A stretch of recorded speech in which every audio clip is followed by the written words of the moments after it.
to another episode of the BRG podcast. I am your host, Warp Jester, and my wonderful, my luscious, my adorably lickable co-host. What? Am I like a snack now? Hello, everyone. Kirok, my friend. How's it going? It's going good, my friend. How you been? I've been awesome, thank you. It's been a while. It's been a whole week. It's been a whole week. Yes. Anything exciting going on?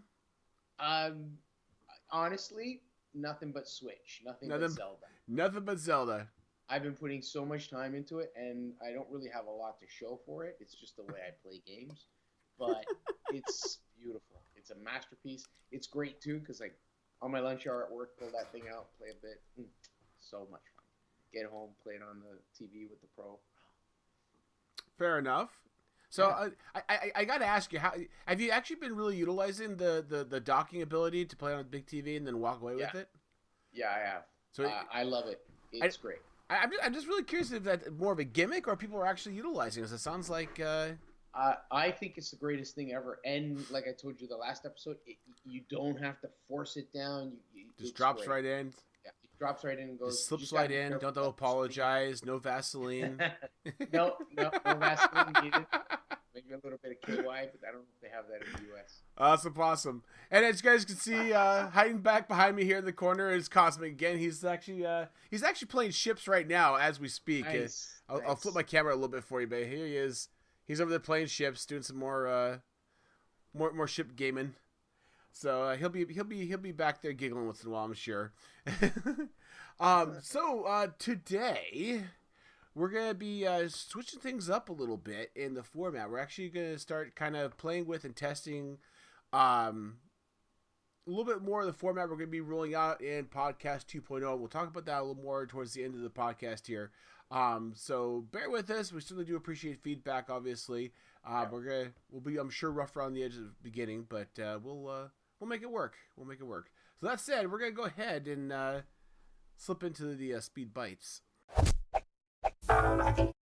Okay, so starting off our speed bites is going to be a wonderful, interesting, stop me if you heard this one. A new study shows that video games do not, in fact, make you violent. I know. Stop the presses. So this is actually a new study that was just recently done, and the information was recently released. And basically what it is the researchers from the Hanover Medical School in Germany used brain scans and psychological questionnaires to measure the levels of aggression and empathy in people who had just played violent video games such as Call of Duty or Grand Theft Auto. They split into two different groups. 40 people were avid gamers of at least 2 to 4 hours of games per day, and the other 14-person segment were very casual or very rarely played video games at all. They didn't give an exact time or anything like that. And they actually did MRI scans and noticed no appreciable difference in their brains, and the psychological questionnaires they filled out had no appreciable returns showing any diversity between the two. Now, I will point out, and it's not defensive of anyone or anything, but this particular site here, that the Health Spectator, did point out a few things. Like, first of all, it was only a total of 28 people, and they were known entities that weren't a randomized and anonymous, double-blind study kind of thing. Yeah. But I know, shock of shocks, video games don't make you aggressive. Yes, finally there are studies coming out in our favor. There are never any studies in their favor. The internet mocks Mass Effect Andromeda character animations. There's been a slew of videos online where people are capturing. Now, the game isn't out yet, so I don't know if these are people who have gotten it for pre-release or how they were getting their hands on it. But they're showing, like, if you go to the link, actually, for this video or for this article, they're showing people in-game, their characters that you control, walking around. And because your character's going up a set of steps, the legs bend at the knees and go up. But then once they level out and get at the top, the character still stays crouched down and continues walking like that.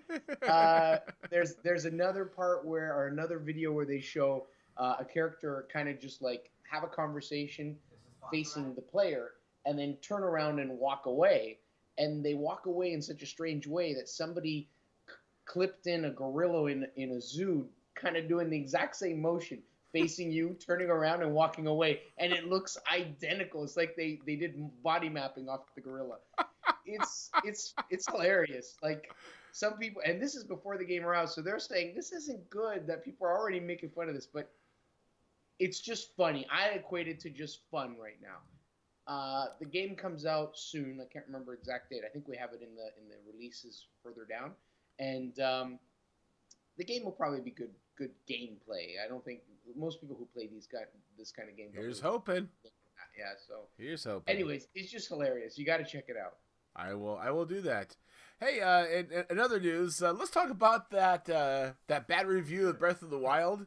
So our good old friend Jim Sterling had a lukewarm review of Zelda's Breath of the Wild, and the internet's faces melted.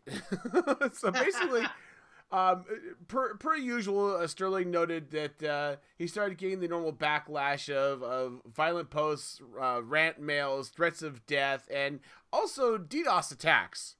Oh, wow. Okay. So I'm a little shocked by that, because apparently people are now hiring groups to DDoS him just because he gave a bad review. Now, people are saying that this actually attributed to Metascore's drop of 1 tick. Oh. Which, I mean, if this one guy has this much sway, then God bless him for being the belligerent ass that he is, to be honest with you. I didn't hear of this, but this is hilarious. And all of this because he said he liked it, but it had a few niggling things about it, so he gave it a 7 out of 10. Okay. Wow. The fuck? In other news, Sony will soon be stopping production for PS3 and shipments in Japan. No! PS3, the PS3 is finally going to console heaven. It actually turned 10 this past November, so the PS3 is a 10-year-old console. Jesus Christ, is it really? It is. Since its launch till last November, it was a 10-year-old console, and we can say goodbye to the cell processor. Super big blunder that was. I never liked the look Powerful, of that damn thing. Totally customized. They did also mention in the article that updates will soon follow, so they will stop releasing different updates and things for that system. Awesome. Yeah. What else? Oh. Actually, this is on a related note. So Sony also, this particular article indicates that you may be able to play Uncharted 4 or The Last of Us on your PC. This is from Engadget, and essentially Sony is bringing the PS4 catalog over to their PlayStation Now subscription-based system. One of the things they did mention, however, is PS Now subscription will eventually, I think it's August 15th, will be discontinued on items such as PS3, PS Vita, PS TV, or PS TV is the PlayStation television box that came out and did so horribly, as well as their TVs and more. So yes, you could potentially, through PlayStation Now, play Uncharted 4 right on your PC, which is pretty awesome. Yeah, I'm down.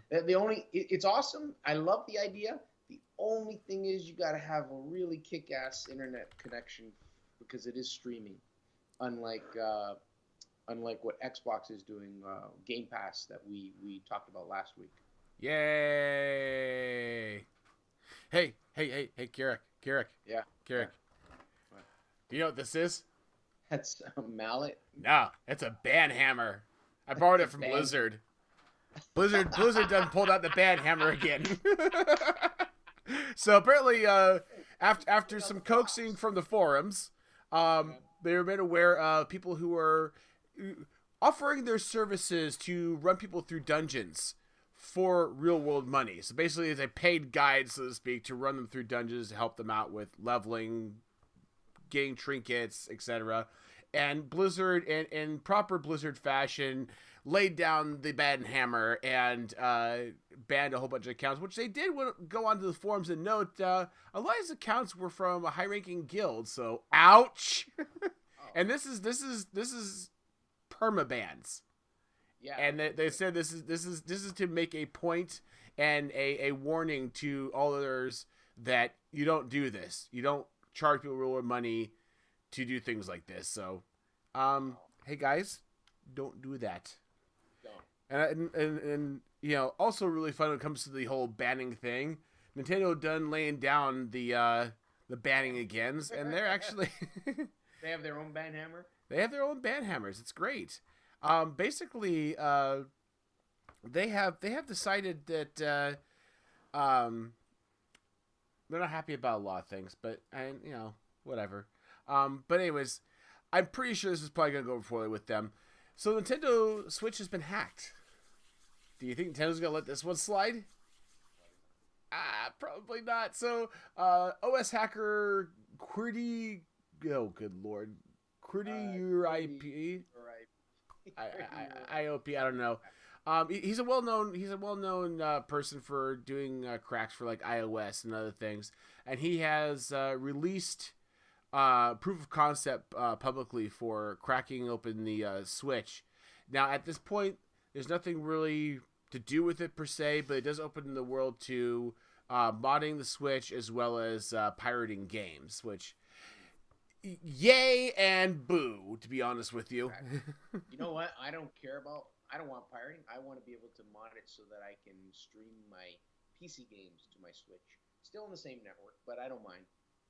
Fair enough. So Nintendo, still on the topic of Nintendo, is to double Switch production. So in the last week, actually in their first week, they estimate a total of 1.5 million units sold. So they are basically trying to double production and try and meet the demand. A lot of the information is coming from assemblers that are under contract with Nintendo. They're now planning to manufacture 16 million Switches, which is double or up from 8 million what they originally projected. Which is probably a good thing, because yeah, people are worried about being behind. Of course, it's a good thing because it'll be good for them, right? So yeah, it's right in time for them also to respond to issues regarding the widespread technical problems.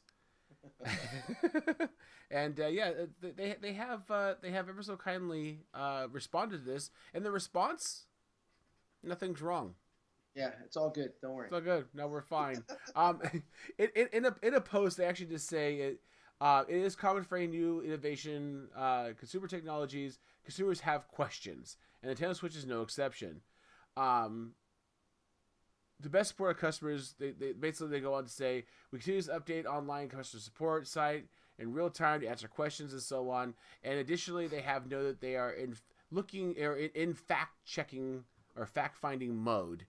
Basically, what they're saying is there's a couple of loud people making noise about this, but we're not seeing any widespread issues. Yeah. So those issues that you're having, they're not issues. They're features. They're not issues. Yeah. Why'd you drop it? So continuing on with the Switch, Nintendo Switch internal memory. So the device comes with 32 gigs built-in internal memory. It also has the expandability that you could throw in any SD card. As you know, I put a 200 gig SD card on mine.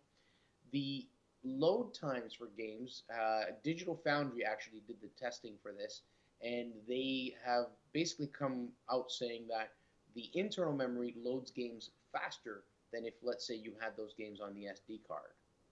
Okay. So if you have a game that is large and needs to load a lot of information to present that on the display, you would have better performance if that game is loaded on the internal memory. Which kind of makes sense, right? For the PC world aspect, that's kind of a duh to me. Yeah, exactly. I totally agree, because on your main drive with the OS, something's going to run quicker. That's the one you want. So why is this news? So it's news mainly because like guys like myself went and bought a 200 gig card to hold many games, because 32 gig isn't going to hold a lot. Yeah. Personally, I don't care if it's going to take a few seconds longer to load a game. I'll load it onto the actual. Jesus Christ! If you're that fucking impatient, I Piss don't off. really care. But here's one of the good things that came out of it. They're basically saying that you don't really need to spend money on a super fast SD card because you're not going to really take advantage of it. And the other thing that this pointed out was, and I noticed this myself, you have no way of controlling at this point in time whether you can save a game to the internal card or the internal memory or the external. You have no way of moving them back and forth. Probably a feature they're going to add in later, I'm sure. Plus Probably. a bigger version of it. So just to give you an idea, when I downloaded the one game off the eShop, it went automatically to the SD. I had no option, no choice. So. Gotcha. Well, there you go. Yep. I don't call that news. I call that duh. But it's fun. It's good little tidbit. Hey, Here, no. Here's a good tidbit. The launch of the Switch and Zelda has caused a drop in porn traffic. Kirak, I think they got your number, man. So thanks to I told you there's nothing but Switch. Thanks to anonymous interest data, YouPorn has been able to track analytics and basically see demographics. So on March 3rd, beginning on Friday when the Switch released, traffic on YouPorn dropped 15%, and then 17% on Saturday, and then 13% on Sunday. That tells you something right there. There was an article similar to this when Pokemon Go came out. Yes, Pokemon Go. Well, but Pokemon Go is all about the weird searches. And funny they should mention that because in addition, not only was there a lull in YouPorn, but the searches tend to be a little interesting. For example, the search for Link on YouPorn up 164%. Wait, for Link. What about Zelda? For Link. For Zelda, 102. Oh. Sorry, ladies. Oh my God! Really? Does this prove once and for all there's more gamer girls than we realized, or just do we have a much larger gay populace than we realize? What is the gay gaming demographic? I'm kind of curious now. So yeah, 164 for Zelda and 102 for 164 for Link, 102 for Zelda, and just a worthy note. Also, a small bump in classic or OG characters for Mario, Bowser, and Princess Peach, which increased 24, 23, and 16 respectively. Mario got 24%, Bowser got 23%, Princess Peach got 16. 16? What is going on? If the gaming world is so dominated by guys, I don't know what's going on with these numbers. Seriously, there must be a much larger either gay population or girl population or something. Right. Or people are just really into Bowser. I don't know. I'm a little disturbed by that one, to be honest with you. I wonder what the numbers would be for VR. Oh, Jesus. When that released. Of course, we don't have Zelda in VR yet. One day. A Nintendo VR headset. If that'll ever happen, here's 7 steps that you can use to avoid VR motion sickness. This article from Upload VR talks about 7 specific things you can do if you are susceptible to VR motion sickness. One, and this is hilarious, it says take baby steps. So they're saying it's actually possible to overcome VR motion sickness just by taking it slow. Get into games that don't have or are known for not having too much quick movement, and then build yourself up from there. Number 2, have somebody tell you you're going to be okay. Can you believe that? So it's funny because they say it sounds bizarre, but it actually is something that where people just telling you, hey, look, everything will be fine. Psychologically, it kind of sets you up for success in that area. Mind over matter, man. Yeah. So the third one is eat ginger beforehand. So ginger has, there's been studies on it saying that it actually anti-nauseant. Yeah, it beats nausea, and I love ginger. It's awesome. Number 4, aim a fan at yourself. So in the room that you're playing, you can have a fan with wind blowing at you. So apparently, how do they put it here? It's not clear why a cool breeze on your skin makes you less likely to hurl, but many nausea-prone forum goers have reported that it does indeed stop the discomfort before it starts. So Another one is number 5 is take Dramamine. I don't Shocking. know what that is. It's That might another anti-nauseant. It's so a that may be a brand in the U.S. yeah. only though. I think Well, here it's called Gravol. okay. Grab what? Yeah, Gravol. Number 6 is wear a wristband. So they're specifically calling out. I know they're specifically calling out certain products that are on the market. One called C brands. Yeah. They are wristbands that kind of hit certain acupressure. All it is a rubber like Armstrong type bracelet that's got a little nodule on the underside of it. It just hits a pressure point on your wrist. Yeah, I've seen people who sat there and actually like put their thumb into the wrist for a little while to help them out. Okay, I got you. So essentially that can help as well. And the 7th and final point is marijuana. Pot. Dude. I could picture having the headset on going, all right, guys. Thank you for joining the stream. We need to connect that controller thing to the joint so you can virtual Yeah. virtual doobie, man. I would be streaming tonight. Anyways, I'm sorry, I couldn't resist.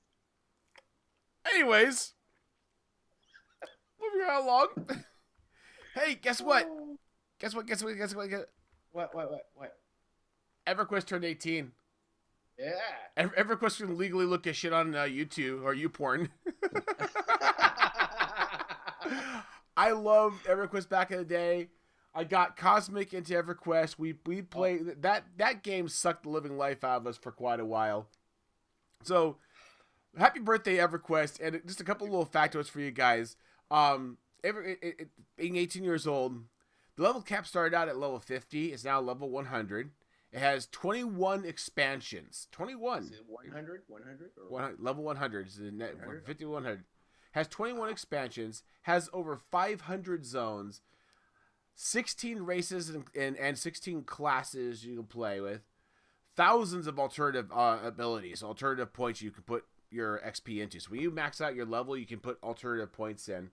More than 50,000 items and then some. So there's a lot of really cool, nifty stuff to be had there. 21 expansions. That's crazy. Yeah.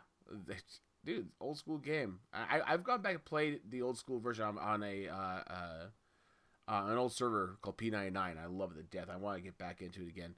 Anyways, just as a little treat to you, a gift for the birthday, I found a really neat little site here that's EverQuest trivia and quizzes.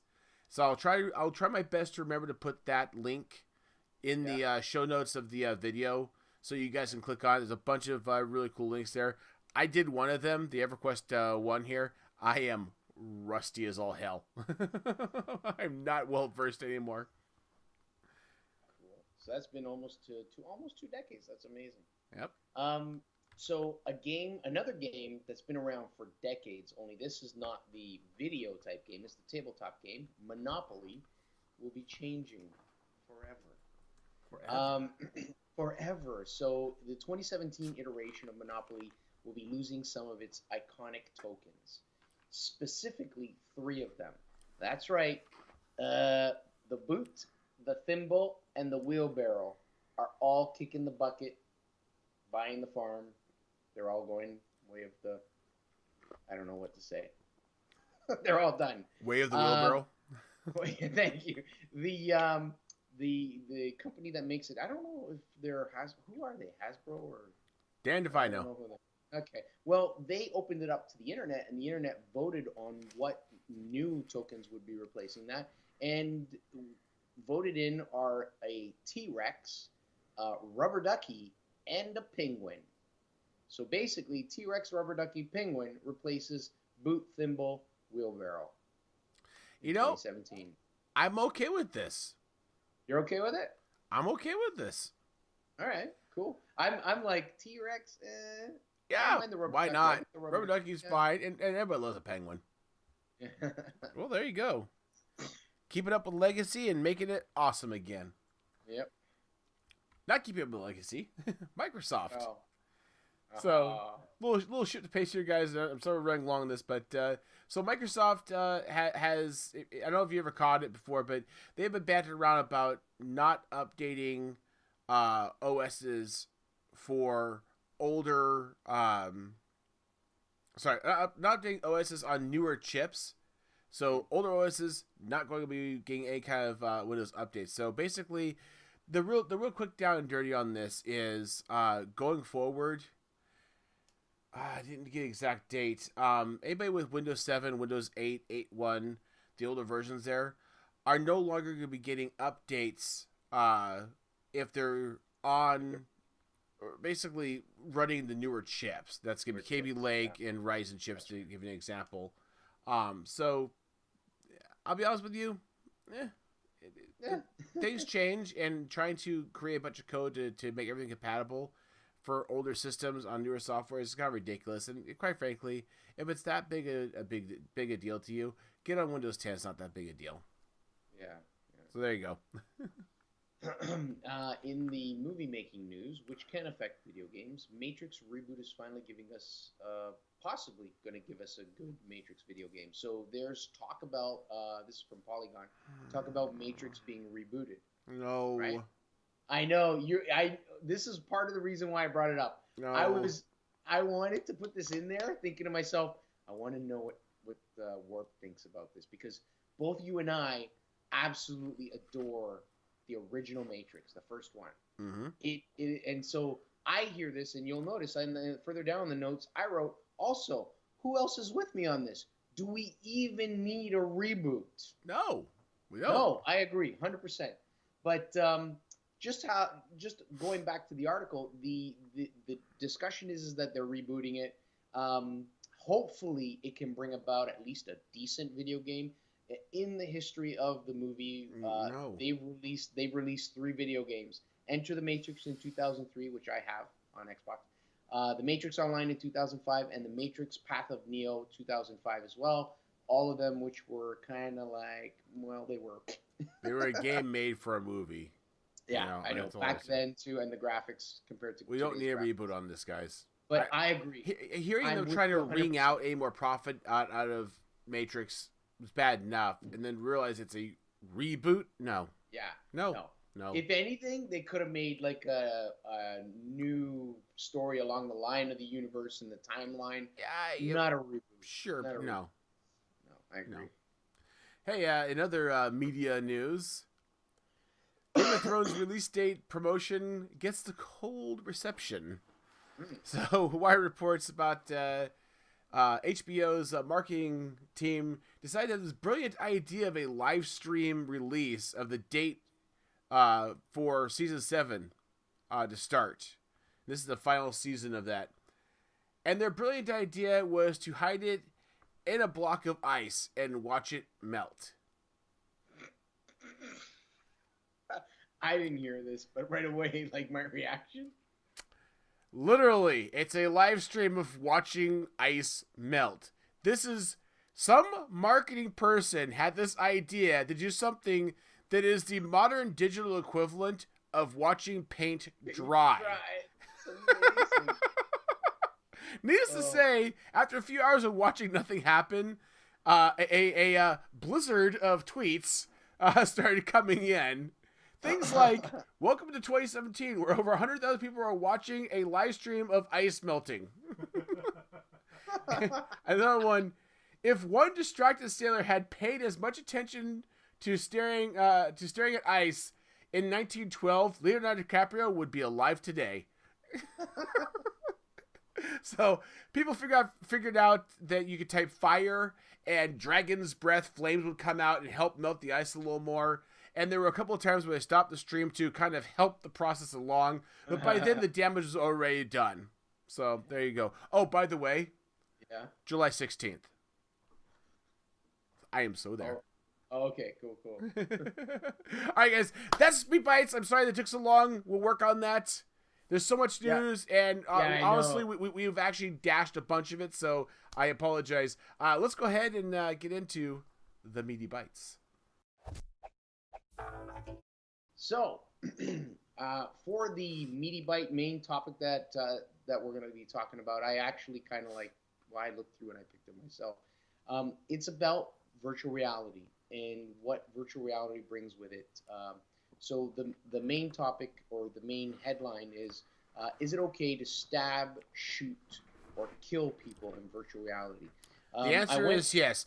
Thanks for joining us tonight, guys. Have a good night.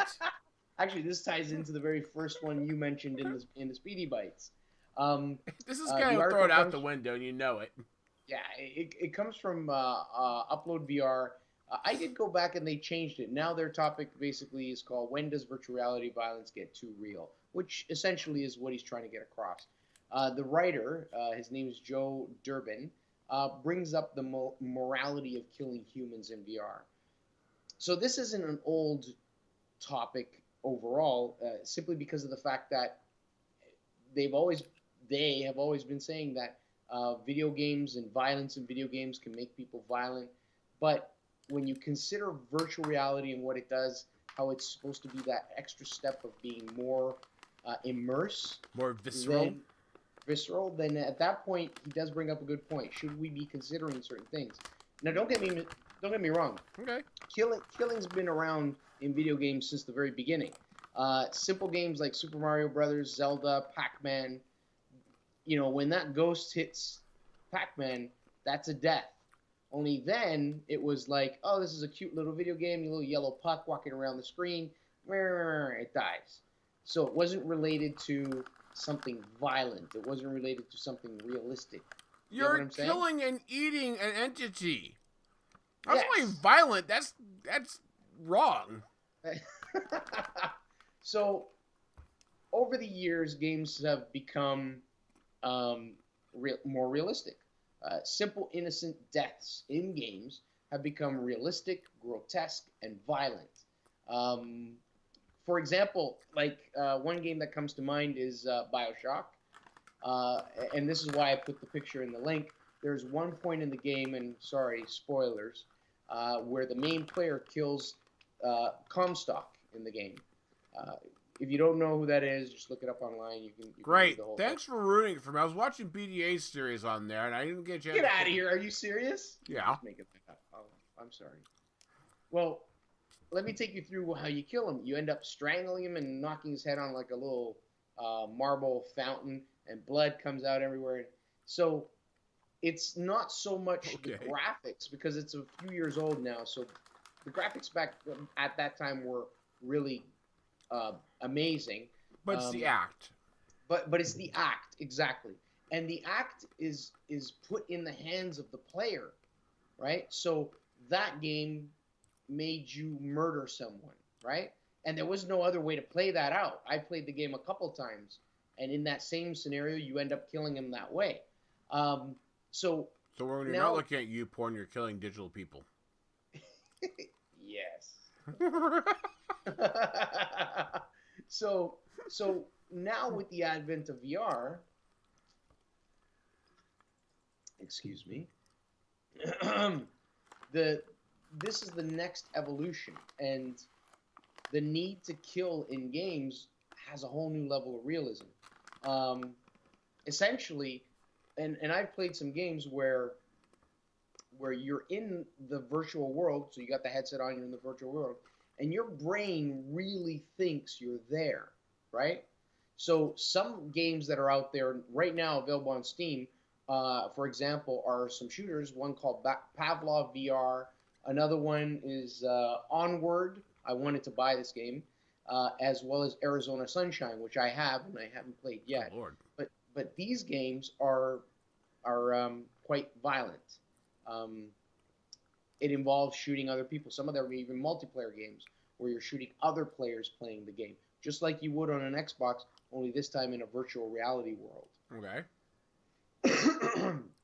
So it brings realism to a whole new level simply because of the fact that you have that feeling that you're there.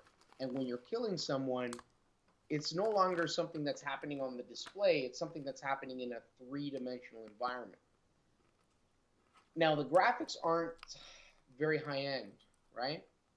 Well, okay, hold on. Yeah. Let's I don't even want to mar down the aspect of, well, the graphics quality or whatever, because I'm not really sure the graphics quality is what matters here.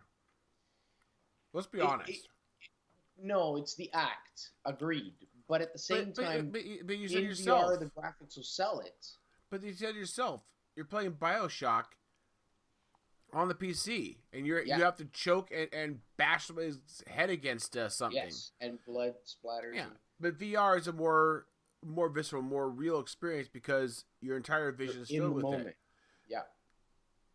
The inevitable question here right off the bat is, does that make any difference? I mean, I know that this is going to completely reflame the whole topic of, oh my God, video games make you violent. This is going to desensitize our children, and head for the hills, unplug the power to the dam.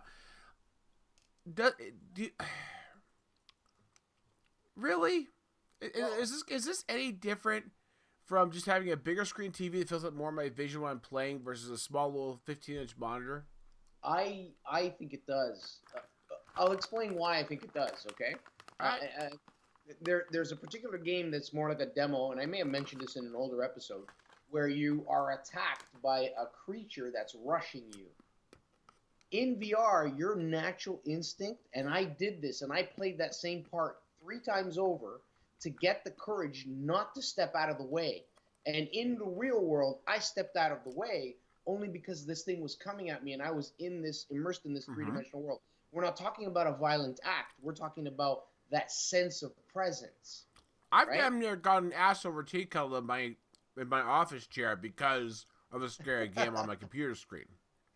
Yeah, right. People have, but on a 2-dimensional flat screen, it's not as connected or not as real to the brain. Okay, I can get that.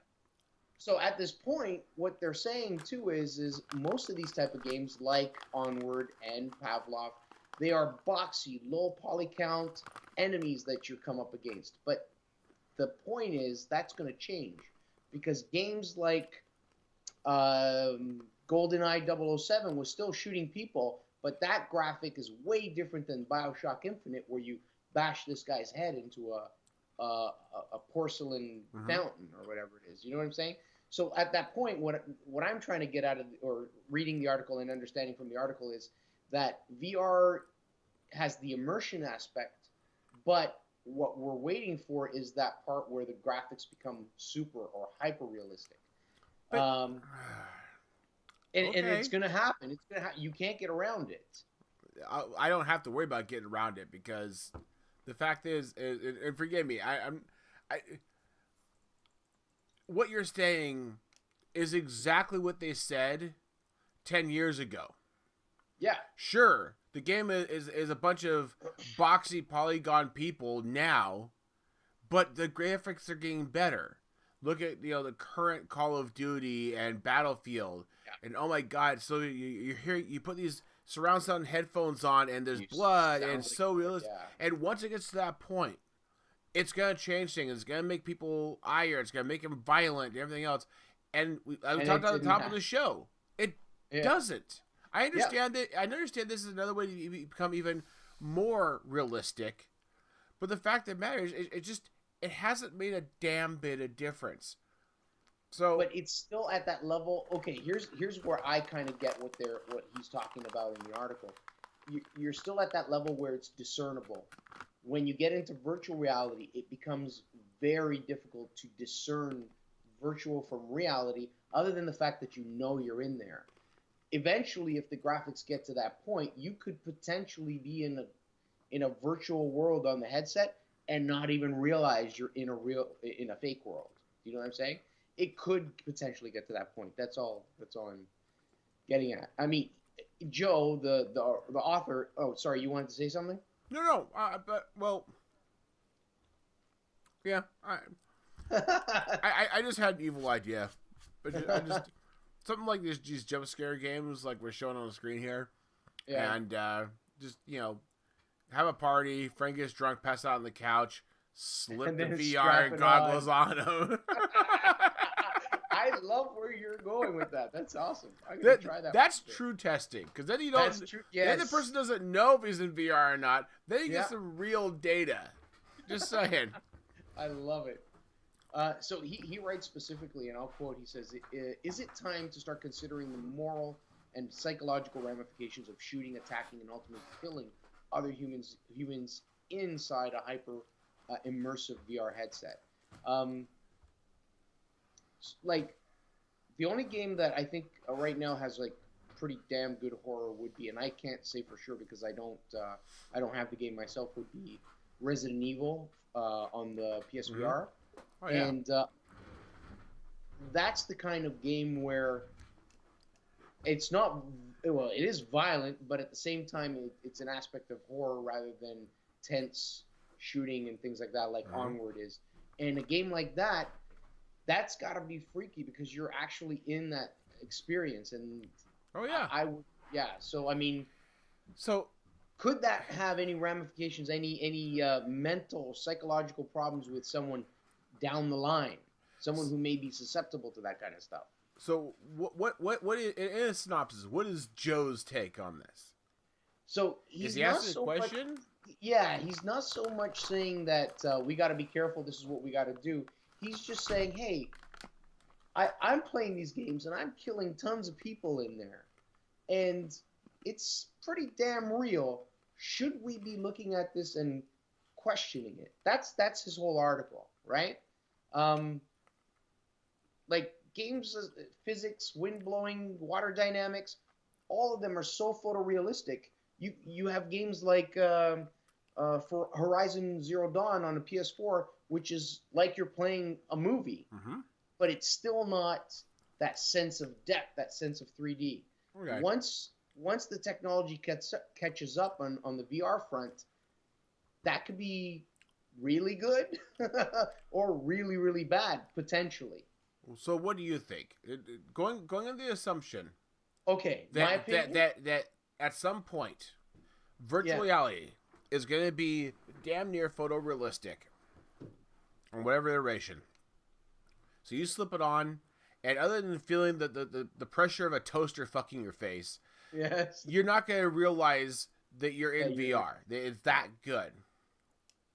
Does this now become a problem? As far as violence goes, it's a tough one to say because if you can't discern, you might, and the way people get addicted to games like Zelda on a handheld, if I was actually in that world, I might get what's the word? Might be a holoholic. Holoholic. No, that's not the word. That's not the word. You know what I'm talking about. People are going to get addicted to it and never want to come out of it. Exactly. And they'll prefer to be in there, right? And then that could lead to potentially unless they're going to put virtual toilets in there, it's going to be a problem at some point. Just putting that in there. Yeah, see, here's getting hungry. Here's the thing. We are so far away. I can't even fathom what you need to do to make it true immersion. You can make it photorealistic, but you're still going to run into a wall in a real world. You're going to have to take a break and pull it off because your face is sweating. You're going to have to answer the front door for the pizza you ordered. You're going to have to take a dump. There are going to be times you're going to have to pull out of it. And at some point, whether you're not really sure it's real or not, you're going to go like this. Either you're going to do this or you're going to pull it off. Okay? If the other problem is, what's the problem? What's the potential risk here? Are we talking about a risk of people not wanting to leave it? Are we talking about a risk that that small sect of people in this world that have mental issues are going to be triggered by this? Or are we talking about the fact that some people are going to do this, be so into it or so lost in it somehow that they're going to pick up a real gun, walk out into a real world, and start shooting people expecting to see coins pop out of them? Right, I get you. What's the issue here? Because my first instinct when we first brought this up and first said, hey, let's talk about this, is it okay to kill people in this game, in a virtual environment? Well, yeah, of course it is. It's a virtual game. That's the whole point of it. That's the whole friggin' point of it. Yeah, it's I mean, something I can't do in the real world. it's like grabbing a Wiimote and saying, "Is it okay to hit a tennis ball?" Well, of course it is. Duh.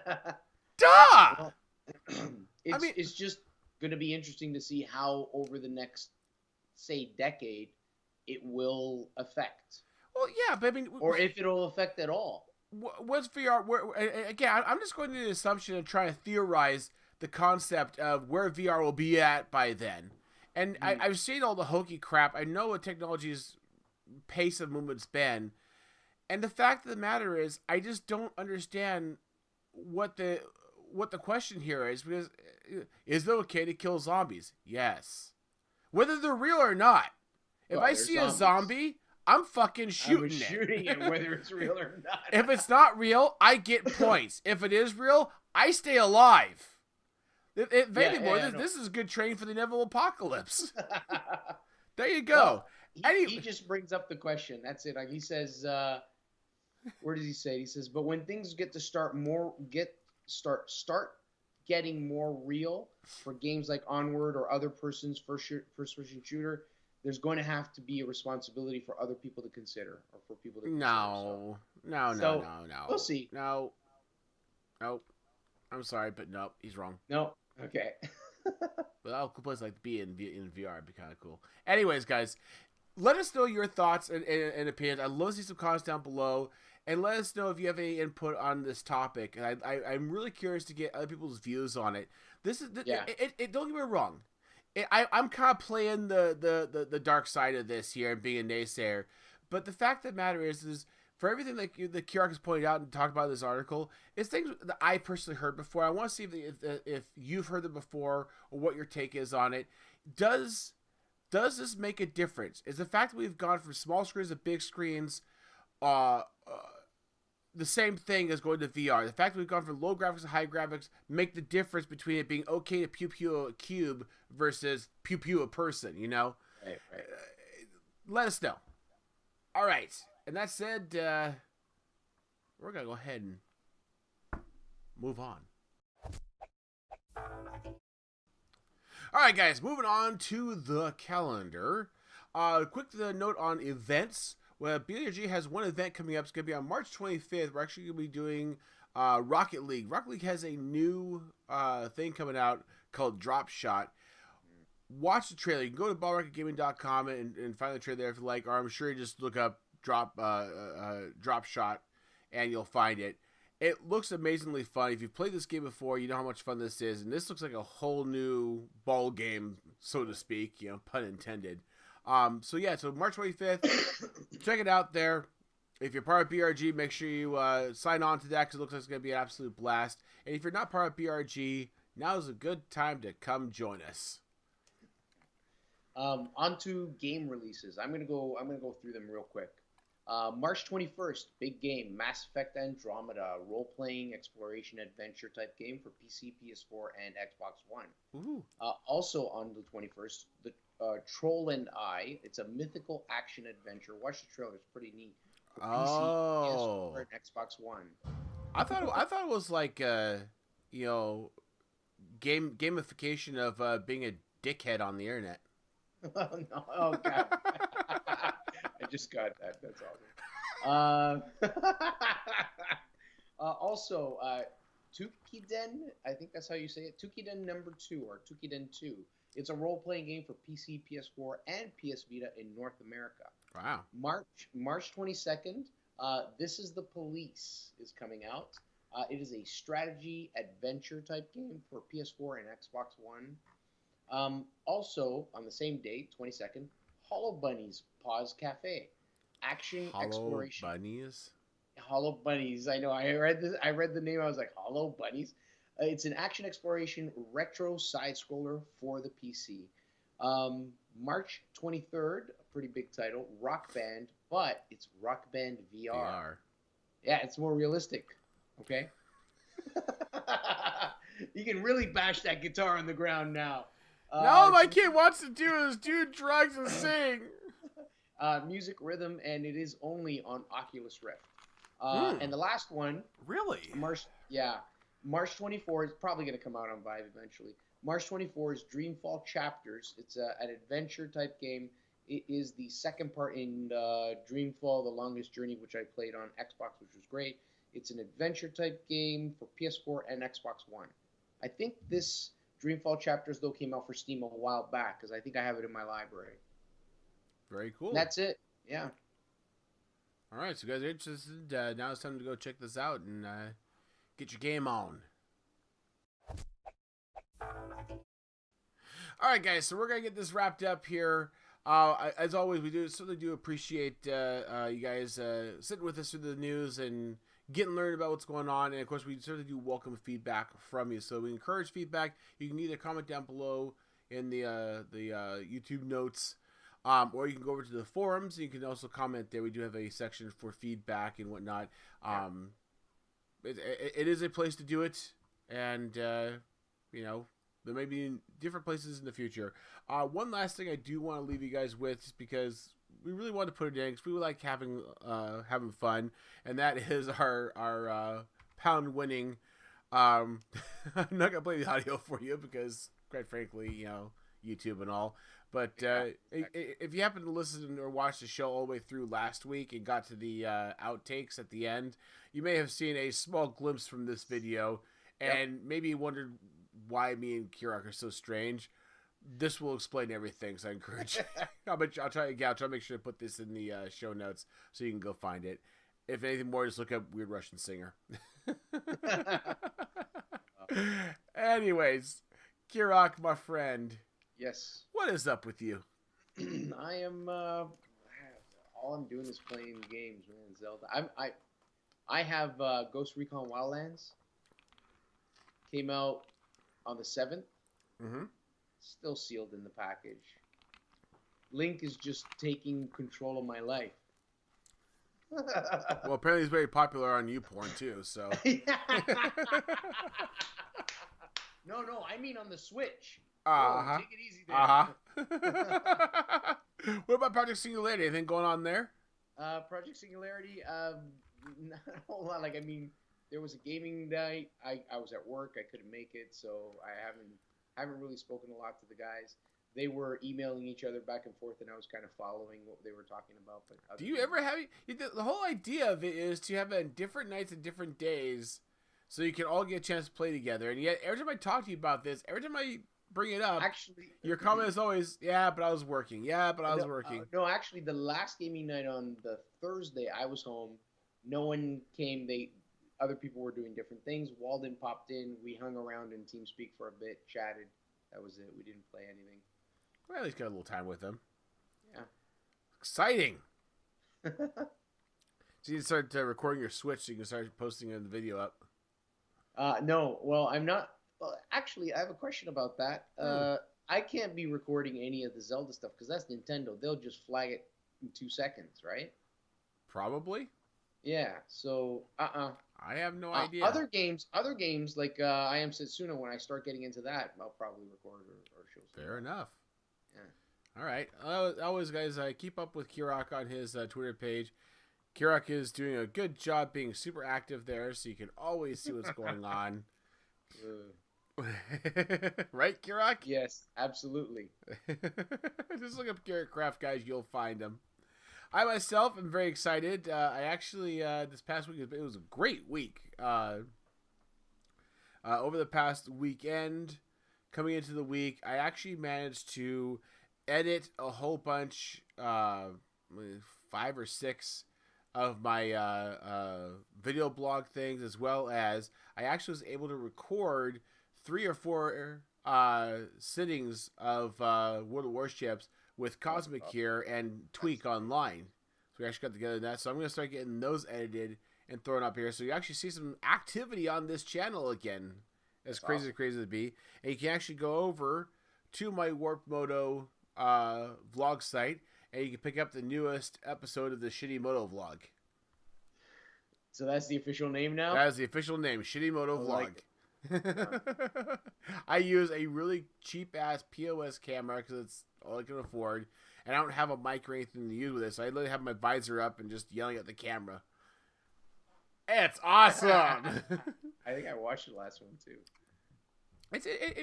I enjoy it. It's fun to do, and this particular one was about an old topic. It was a Facebook topic, but I have other things coming up, and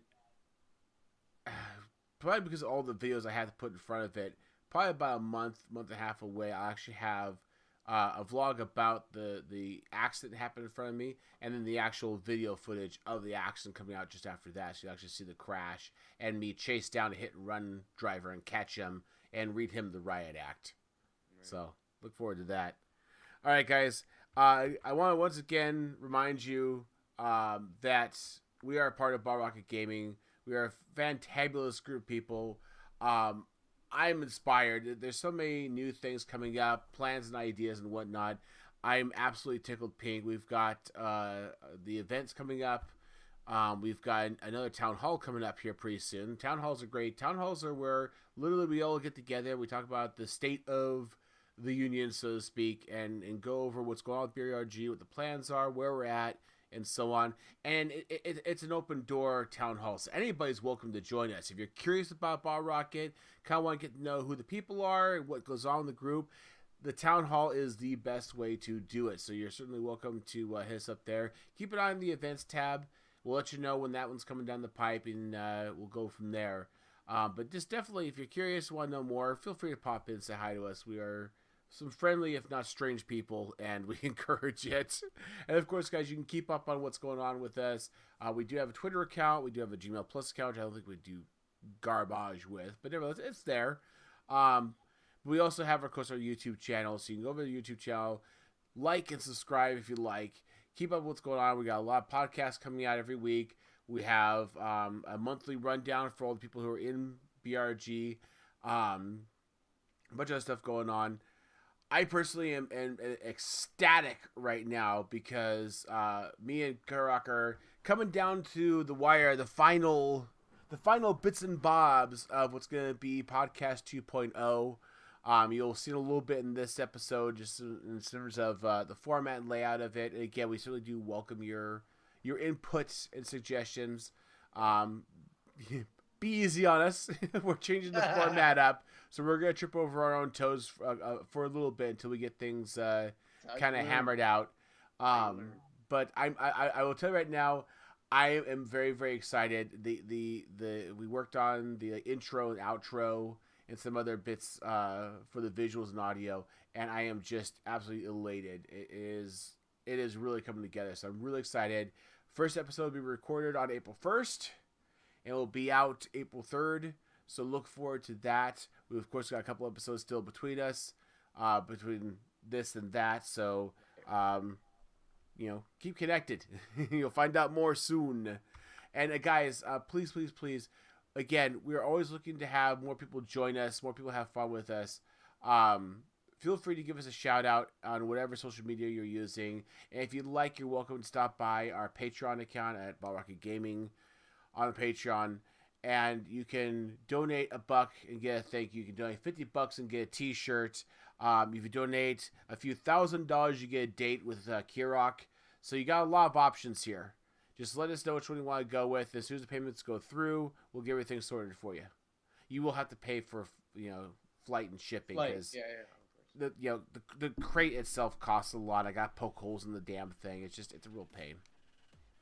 Dude, you'll have your Switch. Don't worry. Okay.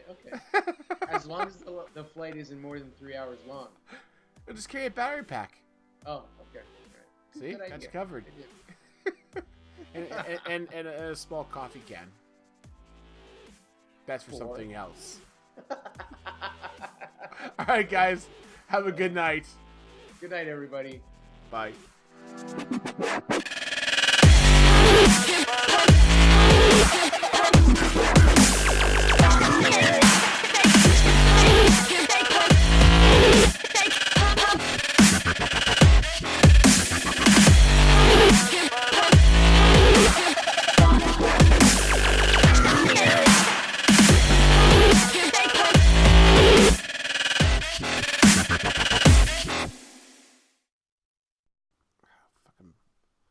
Nailed by a mosquito. It just freaking itches.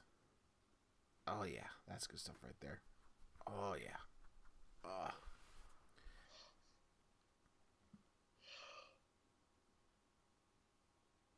Really? Damn it, you asshole. Oh. Stop it! It's like as soon as you. I'm gonna set up like a little Arduino that I can have a little hand on. On-air button, and it's like. I need to program Arduino with a little hand so I can mount it at your place and just slap you every time you freaking yawn. I am a big proponent of the slap over IP protocol. Slap over IP? Yes, the SOIP, the slap over internet protocol. All right, you ready for this?